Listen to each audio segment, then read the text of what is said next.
Hello, I'm Dr. Michael Burns, the bassoon professor at the University of North Carolina at Greensboro. In this video, I'd like to explore two exercises that I use to illustrate how we use our abdominal support versus what our embouchure does. And I did another video that you can find about the embouchure that describes it in simple terms. But just to summarize here, I really want the embouchure to not do much more than seal around the reed. So here are some things I don't want my embouchure to do. I don't want it to use it for intonation. I don't want to use it for dynamics. And I don't want to use it for articulation.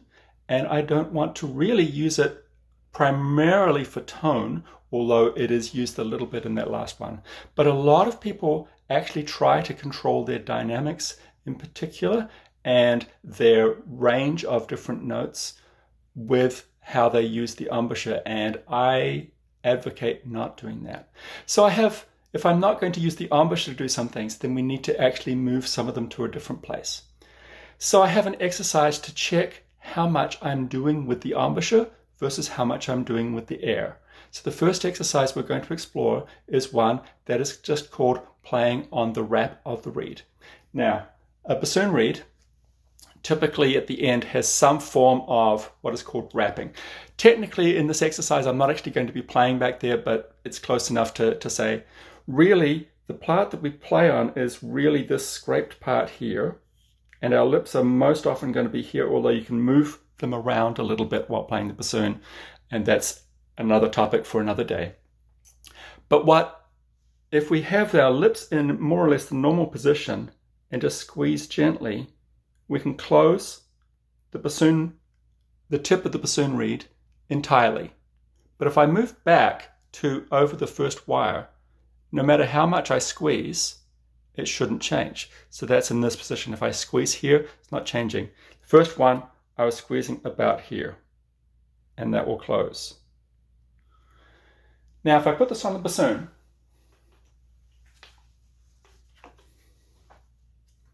what that translates into is, with playing on my lips in the normal position, we can get, I'm just playing the C in the staff, which is fingered with the 1, 2, 3 and the whisper key. Now, I'm going to now play it, playing on the wrap of the reed. Actually, it's just behind the first wire. So, if I go from normal sound to playing behind the wrap,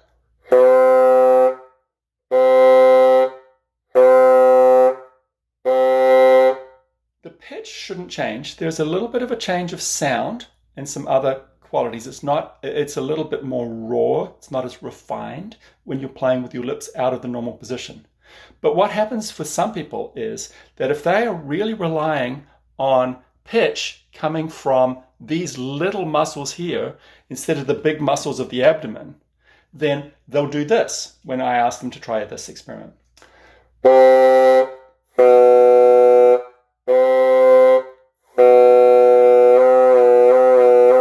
Now, to get that note up to pitch when playing with the lips out of the normal position, you have to ensure that your abdominal support is sufficient.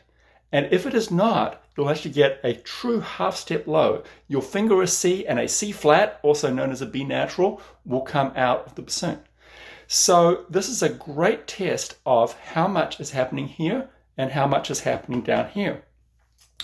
Now, if somebody is playing and they find that they cannot get anything except for the C flat, then they need to have a little bit of an exploration of how they're using their abdominal support. So that brings in the second exercise. Now in the second exercise, I'm going to leave my lips in their normal playing position, but what I'm going to do is I'm going to be relaxed here, which is what I like to try and be anyway, but I'm also going to relax my abdomen so that I drop down that half step.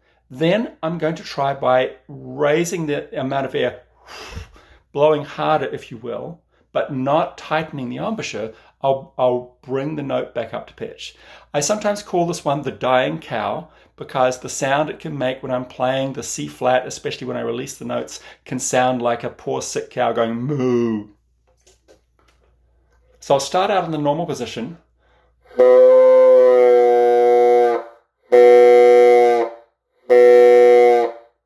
Moo. Now, I'm going to begin there. And using added air pressure from my abdomen, blow the note up to pitch. Now you may see some changes in here. There's an increase in the air pressure down lower, so my throat almost sort of opens up more.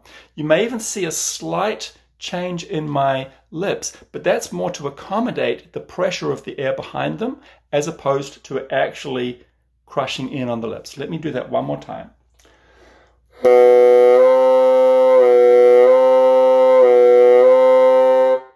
Now, that is the correct way. I like to use a technique in my teaching of teaching right from wrong. And what that sometimes means is I'll actually teach a student what the wrong thing is so that they can then identify it to make sure they don't accidentally do it when they're trying to do everything else right.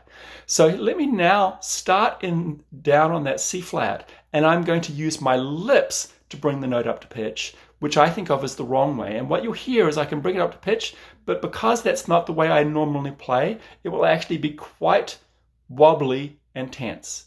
And you should also hear a little bit of a change of the sound as well.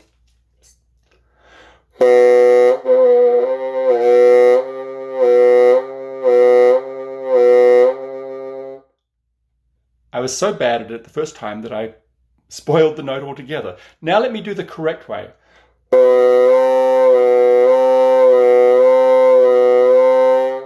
If you're watching carefully, I think you'll see that there's a difference here between those two ways. So the wrong way is very tight here, and you notice that the sound, the dynamic is a lot less, and for me it's very, very wobbly.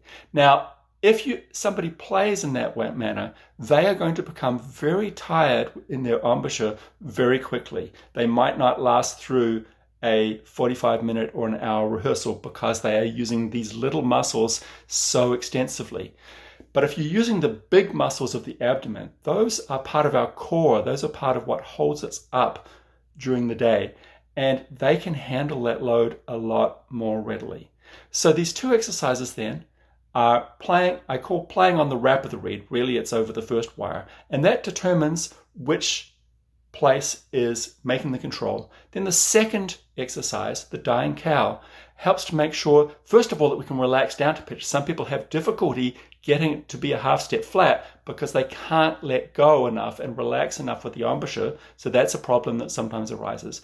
But assuming they get down to the half step low, some people, when they're bringing it back up, revert immediately to the lips as opposed to with the increased air support.